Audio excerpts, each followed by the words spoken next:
ബംഗാളിന്റെ ഗർജനം എന്ന് കൂടെയുള്ളവർ വാഴ്ത്തിക്കൊണ്ടിരുന്ന മുൻ മുഖ്യമന്ത്രി മമതാ ബാനർജിക്കും അവരുടെ തൃണമൂൽ കോൺഗ്രസിനും ദിവസം ചെല്ലുന്തോറും എന്താണ് സംഭവിക്കുന്നത്? പശ്ചിമ ബംഗാൾ രാഷ്ട്രീയത്തിൽ ചോദ്യം ചെയ്യപ്പെടാത്ത കരുത്തായിരുന്ന ദീദി ഇന്ന് സ്വന്തം സാമ്രാജ്യം കൺമുന്നിൽ തകർന്നടിയുന്നത് നോക്കി നിൽക്കേണ്ടി വരുന്ന അത്യന്തം ദയനീയമായ ഒരു രാഷ്ട്രീയ സാഹചര്യത്തിലാണ് എത്തി നിൽക്കുന്നത്. സംസ്ഥാനത്തെ ഭരണം നഷ്ടപ്പെടുകയും പാർട്ടി കടുത്ത തോൽവി നേരിടുകയും ചെയ്തതിന് പിന്നാലെ തൃണമൂൽ കോൺഗ്രസിനെ പിടിച്ചുകുലുക്കിക്കൊണ്ട് വീണ്ടും ഒരു വൻ രാഷ്ട്രീയ അട്ടിമറി കൂടി അരങ്ങേറിയിരിക്കുകയാണ്. മമതാ ബാനർജിയുടെ ഏറ്റവും അടുത്ത വിശ്വസ്തനും തൃണമൂൽ കോൺഗ്രസിന്റെ ജനപ്രിയ മുഖവുമായ കമർഹതി MLA മദൻ മിത്ര പാർട്ടിയിൽ നിന്ന് നാടകീയമായി രാജിവെച്ചിരിക്കുകയാണ്.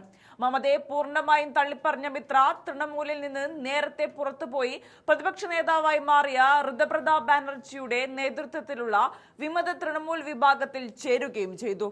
പാർട്ടി നേതൃത്വം മമതയുടെ അനന്തരവനും ഡയമണ്ട് ഹാർബർ MPയുമായ അഭിഷേക് ബാനർജിയെ മാത്രം സംരക്ഷിക്കാനും സേവിക്കാനുമുള്ള ഒരു കൂട്ടമായി ചുരുങ്ങിപ്പോയെന്ന മദൻ മിത്രയുടെ രൂക്ഷമായ വിമർശനം തൃണമൂലിനെ അതിന്റെ ചരിത്രത്തിലെ ഏറ്റവും വലിയ ആഭ്യന്തര പ്രതിസന്ധിയിലേക്കാണ് തള്ളിവിട്ടിരിക്കുന്നത്. പതിറ്റാണ്ടുകളായി താൻ കൂടെ നിന്ന പ്രസ്ഥാനം ഉപേക്ഷിക്കാൻ നിർബന്ധിതനായതിന് പിന്നിൽ അഭിഷേക് ബാനർജിയുടെ അനാവശ്യമായ ഇടപെടലുകളും അഹങ്കാരവുമാണെന്ന് മദൻ മിത്ര വാർത്താ സമ്മേളനത്തിൽ പരസ്യമായി തുറന്നടിച്ചു. തൃണമൂൽ കോൺഗ്രസ് ഇപ്പോൾ മുങ്ങിക്കൊണ്ടിരിക്കുന്ന ഒരു കപ്പൽ പോലെയാണെന്നാണ് അദ്ദേഹം വിശേഷിപ്പിച്ചത്. സാധാരണക്കാരായ നേതാക്കൾക്കും അടികൾക്കും ഈ കപ്പലിനൊപ്പം മുങ്ങിത്താഴേണ്ടി വരുമ്പോൾ പാർട്ടിയിലെ ഉന്നത നേതൃത്വം എങ്ങനെയെങ്കിലും അഭിഷേക് ബാനർജിയെ മാത്രം രക്ഷിക്കാൻ ശ്രമിക്കുകയാണെന്ന് മിത്ര ആരോപിച്ചു. പാർട്ടി ഒന്നടങ്കം അഭിഷേകിനെ ചുറ്റിപ്പറ്റി മാത്രം തിരയുന്ന അവസ്ഥയിലേക്ക് മാറിയിരിക്കുകയാണ്. മമതാ ബാനർജി പഴയതുപോലെ തിരിച്ചു വന്ന് പാർട്ടിയെ നേരിട്ട് നയിക്കണമെന്നും അദ്ദേഹം ആവശ്യപ്പെട്ടു. MLA സ്ഥാനം ഇപ്പോൾ രാജിവെക്കുന്നില്ലെന്നും പാർട്ടിയുടെ ഔദ്യോഗിക പദവികളിൽ നിന്നും എല്ലാ ചുമതലകളിൽ നിന്നും താൻ ഒഴിഞ്ഞതായി മിത്ര പ്രഖ്യാപിച്ചു. കേന്ദ്ര അന്വേഷണ ഏജൻസിയായ ED മദൻ മിത്രയുടെ ഭാര്യയെയും മക്കളെയും ചോദ്യം ചെയ്യാൻ വിളിച്ചതിന് തൊട്ടു പിന്നാലെയാണ് ഈ കടുത്ത തീരുമാനം ഉണ്ടായത് എന്നതും ശ്രദ്ധേയമാണ്. പ്രതിസന്ധിയിലായ പാർട്ടിയെ വീണ്ടും അധികാരത്തിലേക്ക് കൈപിടിച്ചുയർത്താൻ ശ്രമിക്കുന്നതിനിടയിൽ ഉണ്ടായ ഈ അപ്രതീക്ഷിത രാഷ്ട്രീയ നീക്കം മമതാ ബാനർജിയെ പൂർണ്ണമായും പ്രതിരോധത്തിലാക്കിയിരിക്കുകയാണ്. ഒരു കാലത്ത് ബംഗാൾ രാഷ്ട്രീയത്തെ അടക്കി വണയിരുന്ന ഒരു ഭരണാധികാരിയിൽ നിന്നും ഇന്ന് സ്വന്തം പാർട്ടിയുടെ MLA-മാരെ പോലും കൂടെ നിർത്താൻ കഴിയാത്ത അത്രയും ദുർബലമായ അവസ്ഥയിലേക്ക് മമത ചുരുങ്ങിപ്പോയിരിക്കുന്നു. നിലവിൽ തൃണമൂലിന്റെ 80 MLA-മാരിൽ 65-ലധികം പേരും വിമത നേതാവ് ഋതുപ്രതാപ് ബാനർജിയുടെ പക്ഷത്താണെന്നാണ് പുറത്തുവരുന്ന വിവരങ്ങൾ.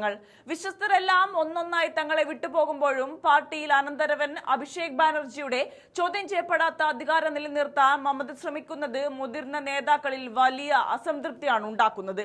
എന്നാൽ ഈ കടുത്ത പ്രതിസന്ധിയിലും തന്റെ പതിവ് പോരാട്ട വീര്യം വീണ്ടെടുക്കാനാണ് മമതാ ബാനർജി ശ്രമിക്കുന്നത്. മദൻ മിത്രയുടെ ആരോപണങ്ങൾക്ക് നേരെ അതിരൂക്ഷമായ ഭാഷയിലാണ് ഇവർ പ്രതികരിച്ചത്. പാർട്ടി വിട്ടുപോകുന്നവർ അഭിഷേക് ബാനർജിയുടെ പേര് വെറും ഒരു ഒഴിവ് കഴിവായി ഉപയോഗിക്കുകയാണെന്നാണ് മമത തുറന്നടിച്ചത്. കേന്ദ്ര അന്വേഷണ ഏജൻസികളെയും EDയെയും ഭയന്ന് പാർട്ടി വിടാൻ ആഗ്രഹിക്കുന്നവർക്ക് അങ്ങനെ ചെയ്യാനുള്ള പൂർണ്ണ സ്വാതന്ത്ര്യമുണ്ടെന്നും അവരെ തടയാൻ താനില്ലെന്നും മമത വ്യക്തമാക്കി.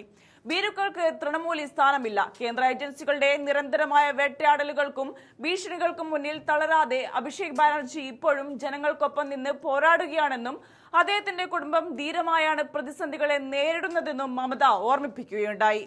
താൻ 3 തലമുറകളിലെ രാഷ്ട്രീയ നേതാക്കളെ വളർത്തിയെടുത്ത വ്യക്തിയാണെന്നും ചിലർ പോയതുകൊണ്ട് തൃണമൂൽ കോൺഗ്രസ് തകരില്ലെന്നും അവർ കൂട്ടിച്ചേർത്തു.